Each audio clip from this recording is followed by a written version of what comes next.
At an early age, I've had a rather unique perspective on movies and watched them more critically apart from my peers. Never understanding the whimsical appeal to our childhood classics, I found myself viewing them through a different lens. So much so that by the age of 16, I became an entertainment reporter and film journalist. And it was then that I delved deeper into these seemingly innocent movies that I uncovered a rather chilling truth. Our childhood films are horrifying. Think about it. Tales of attempted murder and the relationship between a 14-year-old girl and a 31-year-old man. Snow White and the Seven Dwarfs. A child left home alone, fighting off murderous criminals. Home Alone.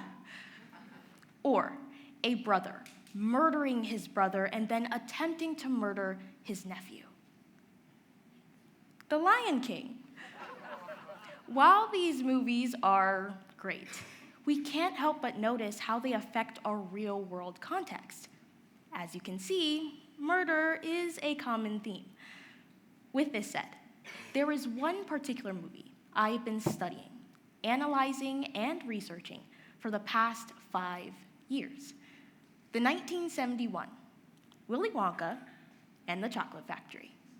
For those of you who are fortunately unfamiliar with this film, Willy Wonka and the Chocolate Factory follows a candy-making man named Willy Wonka, whom no one has seen in years, who owns a factory that no one has been to in years, when all of a sudden, out of nowhere, he releases 5 golden tickets into the world, summoning children to his factory, which no one has been to in years, to meet a man no one has seen in years.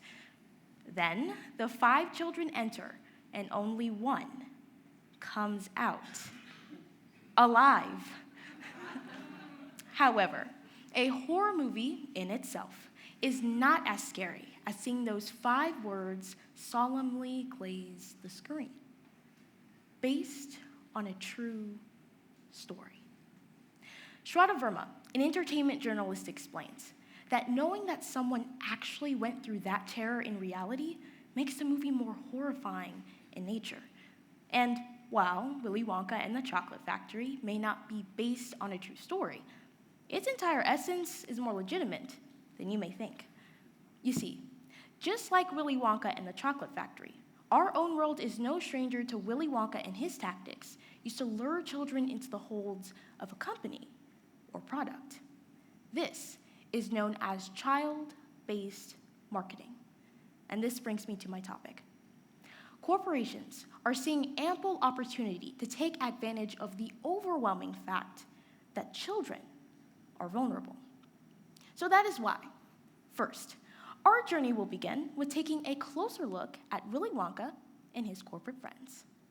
Then, we will start the search for a golden ticket to explore the insidious strategies corporations use to target children, until finally, seeing what possible initiatives we could take to solve such a classified issue before the factory doors close behind us forever.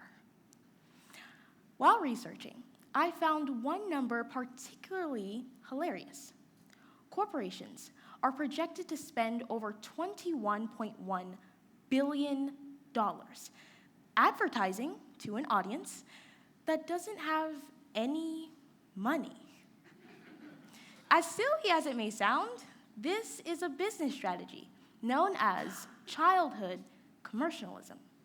You see, to understand child-based marketing is to simply ask why corporations target children in the first place. Simple, really. There are 2 main factors. Number 1, kids influence their parents' buying.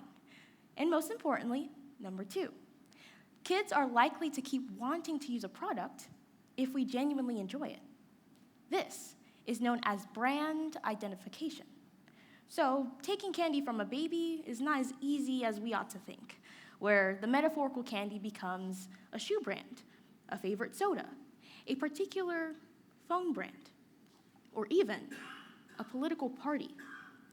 Marketing research has suggested that brand identification is essential early because it's more potent later on.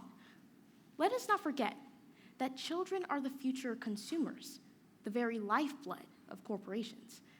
Or, as Mike Sorrellis, former president of Kids R Us, explains, if you own this child at an early age, you can own this child for years to come. In addition, child-based marketing is not just about selling products, but mindsets as well. Upon speaking with Dr. Alex Molnar, the nation's leading expert on corporate involvement in education, he explains that commercialism has become the curriculum of our culture. Corporations, cognizant of the malleability of young minds, recognize that these impressionable individuals hold the key to a future where loyalty, preferences, and ideologies are molded. This recognition transforms classrooms and libraries into arenas of subtle warfare, a war fought not with weapons, but with narratives. For example, if I were to describe an educational digital resource led by a cheesy scientist who wears a lab coat with a bow tie, some students will say, Bill Nye the Science Guy, while others, Lab Time with Leo. With so many similarities between these two, there's one difference that stands out above all else: their message. While Bill teaches us that global warming and climate change are crucial to understand, Leo teaches us that oil, coal, and petroleum help us with our everyday needs. This difference of message is linked to one vital thing: who's pulling the strings? Bill Nye the Science Guy is owned by the Walt Disney Television Corporation, while Lab Time with Leo is owned by Oklahoma Oil and Gas. Among these two enthusiastic educators is a plethora of other examples known as schoolhouse commercialism. We often find ourselves embroiled in political debates regarding the content of our education, often overlooking the underlying factors that contribute to this division in the first place. It's imperative that we address these root causes to foster a more unified and constructive educational environment. And now that I'm thinking about it, Willy Wonka sent Wonka bars all over the world to over 195 different countries across 7 different continents. And the only 5 kids who happened to receive a golden ticket were white and spoke English. Pure coincidence? I think not. In retrospect, real-world corporations like to send minority children golden tickets more than their white peers. According to the Rudd Center for Food Policy and Obesity, Black children and teenagers are shown 75% more advertisements from fast food corporations on networks with a higher Black audience, endorsing obesity, diabetes, and high blood pressure at an early age.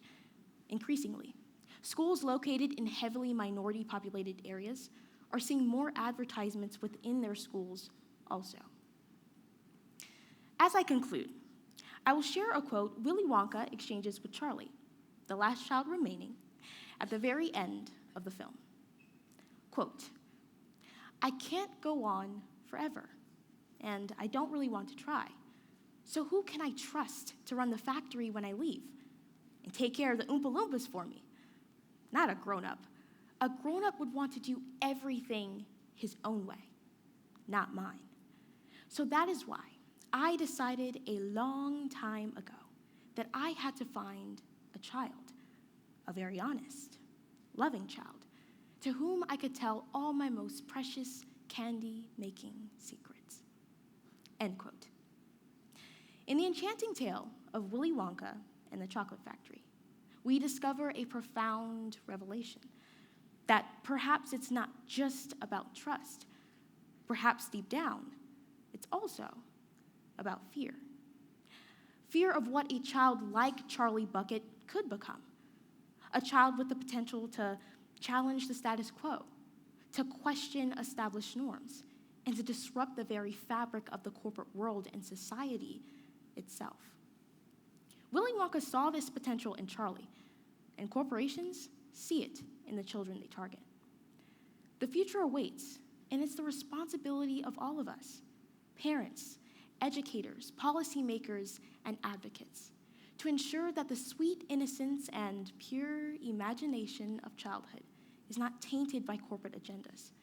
For just as Willy Wonka sought a child to inherit his legacy, we too must protect and empower the future leaders of our world, because the fact that we are the future criminal justice lawyers, climate change activists, and teachers make us Willy Wonka's worst nightmare.